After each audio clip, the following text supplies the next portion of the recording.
Jam wale mon bandiraɓe musidɓe tedduɓe hittiɓe hidiɓe daraɓe Ayawo Pindi TV en garti e kattanɗe jomiraɗo e subaka hande o ngam yettinande on ko sifa e kelle gadana e jayndiji ɗiɗi Sénégal joni palin koye jayndiji ɗi.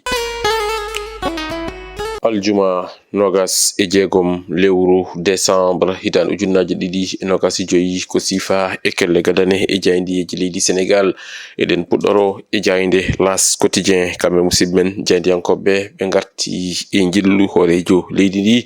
ton to diwan mo Casamance e gonɗon jillu ganda kay ngo indiri tourné économique ɓe kolliti tan kay ko yuyte alhaali jaam e kisal kono ne kadi e juɓɓitingol laabi hani e pewnitgol ton to diwan mo Casamance. ɗum ɗon kay ko eɓɓore nde hoorejo leydi ndi Bassirou Diomaye Diakhar Faye woni ko ƴetti ton to diwan mo Casamance. kamɓe musidɓe men jayndiyankoɓe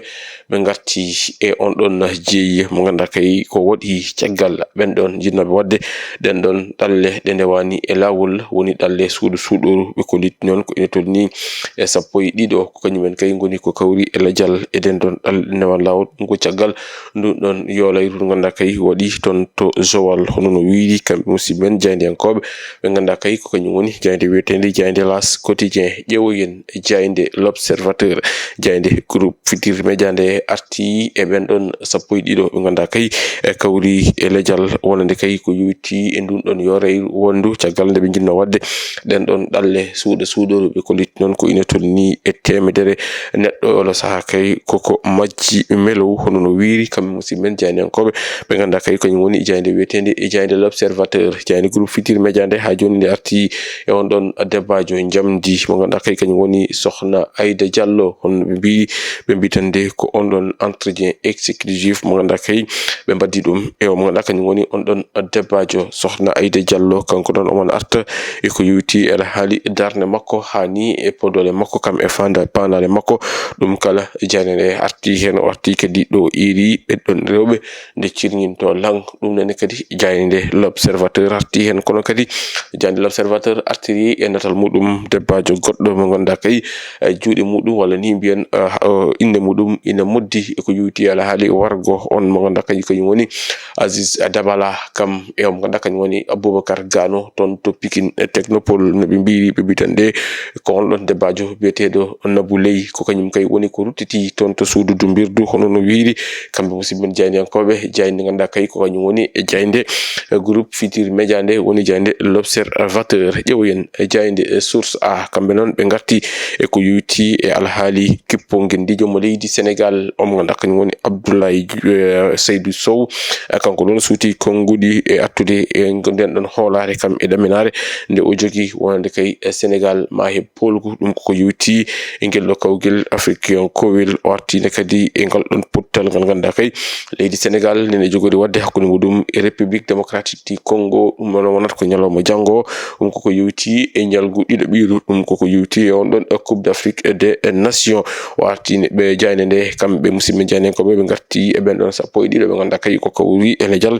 e ndun ɗon yolayru ganda kay caggal ɗen ɗon ɗalle e suuɗoru ɓe kolti ko ina tolni e temedde ɗiɗo neɗɗo ko kañumen kay gonno e yidde mumen walla fandare mumen wadde ɗen ɗon ɗalle ɗe ndewani e lawol hono no wiiri jaynde Source A. jaynde Point Actu kamɓe noon ɓe garti ko e nden ɗon tekkere nde ganda kay ina teska nena luuɓa oɗo saaha joni hakkude hoorejo leydi ndi kam e hoorejo jagorɗe o ko ɗum jeeyi sababu kamɓe musidɓe jaynenkoɓe ɓe mbaɗi namdal ɓe mbitande ko hol gadatoɗo iwde e goɗɗo o ɗum ko namdal ngal waɗi kamɓe musidɓe men jayndiyankoɓe jaynde Point Actu ɗo ɓe garti ɓe mbitande ko Bassirou Diomaye Diakhar Faye beele ma ƴettu ɗin ɗon responsabilité ji muɗum walla tan pellite muɗum ngam wawde ittude omo ganda kañum woni Ousmane Sonko ɓe mbaɗi ɗon ko namdal ɓe dottinde kadi ɓe mbaɗi namdal ɓe mbi beele omo ganda kañum woni hoorejo lande Pastef ma ƴettu pellital muɗum kañum ne yaltina omo ganda kañum woni hoorejo leydi ndi Bassirou Diomaye Diakhar Faye e nder kan ɗon lande ganda kay kañum woni lande Pastef ɗum nene kadi ko namdal ngal musidɓe men e jayndiyankoɓe mbaɗi ɓe garti noon e caggal ɗin ɗon ganda haalulaji walla ni ganda kay teskede ɓe ganda kañum goni woni coalition mo Diomaye président wadi siège mudum honno wi kam musimen jayni ko be jayni ganda kay kany woni jayndi wetende jayinde point actif yewen jayinde Walf Quotidien kanyum ne ko hen arti be bitande ko do sa kay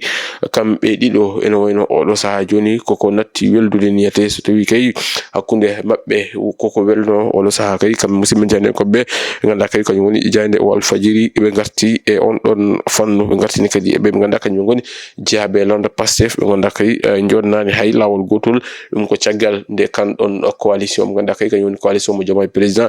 dañi siège mudum dum ina tawe e der jande biti kongudi fo non be pawi dum e dow o ganda kany woni Mimi Touré mo ganda kay mo bi ko kanyum tekkirondi hono no wiiri e jande ganda kay kany woni e jande wetende e jande Walf Quotidien jewoyen jande Tribune Quotidien kam simin jande ko be jande Tribune Quotidien be garti e ben don mo ganda kay ko nyumen ngoni